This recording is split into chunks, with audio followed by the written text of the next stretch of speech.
Letters, Lauren Boebert, Migrants, Trump, Russia, Loveland sales tax, Sarah McKeen, Thompson schools 5A, 5B, medical costs. Boebert is a carpetbagger and fool. I am proud to have been born in Colorado, Glenwood Springs, and have long admired its governance as being rational and based on common sense. Given that history, I trust that, regardless of party preferences, the voters of District 4 will decisively reject Lauren Boebert, carpetbagger and fool. Each time she opens her mouth, she makes a mockery of herself and the good people of Colorado. It's hard to imagine anyone thinking that she is representative of your readers. Please show her the door. Reasons you didn't see a story about migrant murderers. In his October 4th letter to the editor, Roy Folland wonders why the RH has not covered the claim that 13,099 convicted murderers are not being detained by immigration and customs enforcement. ICE disclosed that statistic in response to an inquiry from Representative Gonzalez, Republican Texas. That data point was then misrepresented by Fox News, repeated by Representative Green, Republican Tennessee, chairman of the House Homeland Security Committee, who falsely claimed that the Biden-Harris administration is actively releasing tens of thousands of criminal illegal aliens into our communities, and by Trump, who said it was all done by Comrade Kamala Harris. An article published by the right-leaning Cato Institute on September 30th, 2024, provides important context regarding the claim that 13,099 convicted murderers have been set free by the Biden/Harris administration. Migrants convicted of murder did not commit their crimes recently. Those migrant criminal convictions go back over 40 years or more. The convicted murderers are not free to roam the United States. When they are serving sentences in state or federal prisons, they are classified as non-detained by ICE.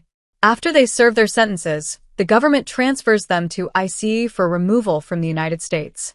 If there really were 13,099 migrants convicted for domestic homicides during the Biden/Harris administration, then they would have accounted for about 33% of all homicide convictions from 2021 through 2023, despite being about 4% of the population. That defies common sense. I expect the other claims of rampant crime by immigrants cited in Mr. Folland's letter are equally devoid of supporting fact.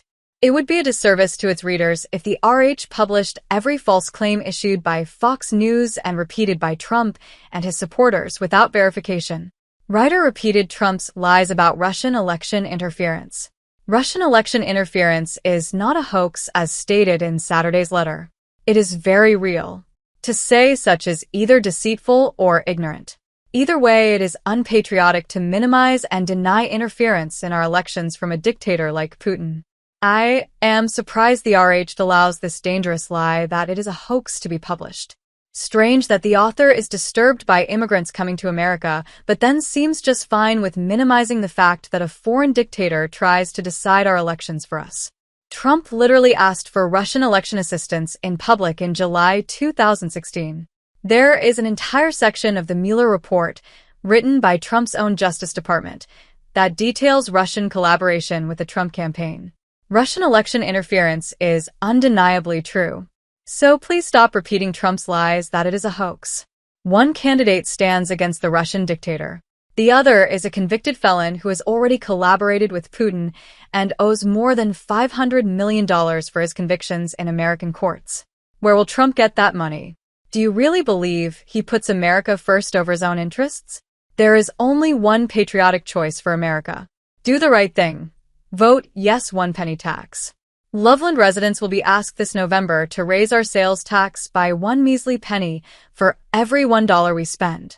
How many of you purposely walk past a penny on the sidewalk because it's too insignificant to pick up? For all the benefits our vibrant community would receive for that penny, approving this tiny tax increase would reflect well on us. Removing the tax on food we take home also reflects well on us. Taxing people for something they must have to survive is immoral. We citizens can now do the right thing again and tax ourselves. We can afford this little tax because we need well-equipped and prepared firemen. We appreciate our recreational opportunities, and we love our library. When voting for commissioner, remember the Eagles. When you are voting for Larimer County Commissioner this fall, remember that the current commissioners are the ones who stopped negotiating with the owner of the Eagles and are driving the team over to Weld County. They then denied that they were the ones who stopped the negotiations, but this was later proven to be false. Support Loveland. Vote yes on 2E. 2E is not about being a Republican or a Democrat. It's not about immigration or weird conspiracy plots. It's about Loveland.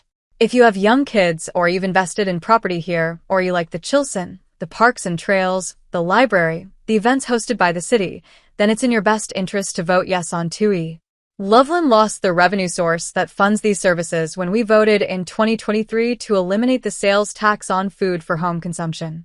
That money supported the general fund, which pays for the great services and amenities that we have.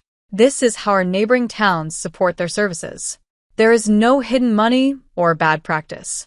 This is just how towns fund the services. Look at Fort Collins and Longmont. They have a food sales tax and a higher sales tax rate than us. It is our decision how we want Loveland to be. The austerity budget that will begin January 2025 if 2E does not pass is posted on the city website. I know I want to live in a town with amenities because I grew up in a northern town with none of these things. I couldn't wait to leave. Support the soul of Loveland and vote yes on 2E. Sarah McKeen for Colorado HD51. I have known Sarah McKeen for many years and have watched her soar as she completed a master's degree, rose to a leadership position with a local organization, and was appointed to the Loveland Planning Commission where she continues to serve.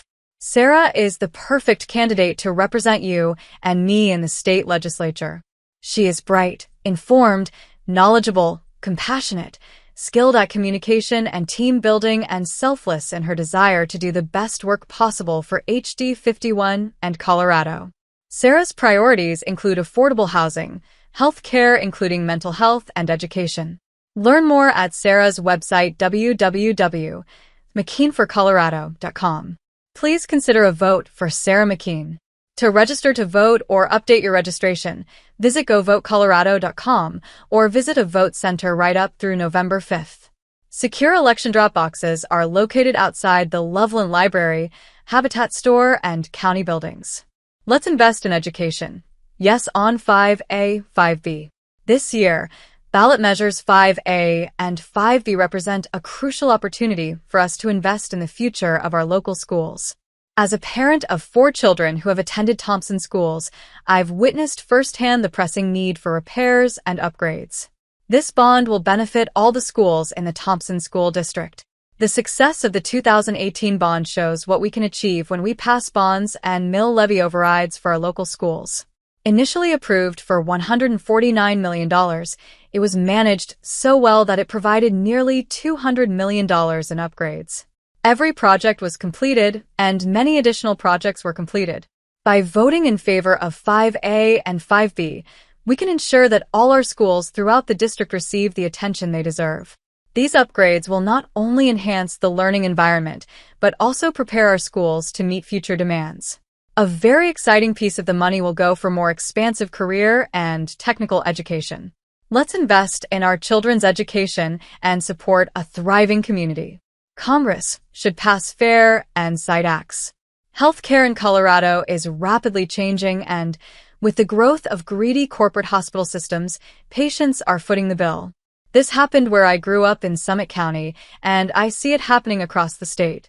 Corporate hospital systems keep buying up independent, private physician practices, then charging higher prices for care at these newly acquired facilities, even though nothing about the care at these new hospital outpatient departments, or HOPs, has changed.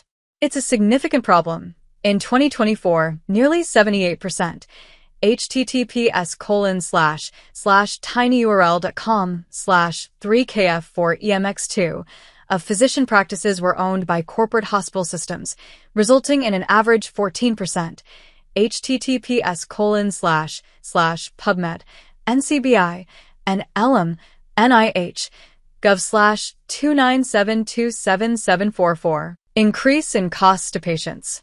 I worry that if prices continue to rise, I will not only be priced out of seeing my longtime primary care physician, but also unable to afford regular checkups and medical care at all. While my friends and I are not getting any younger, I especially worry for our aging parents and grandparents. What happens if they can no longer afford to see their doctors on a regular basis?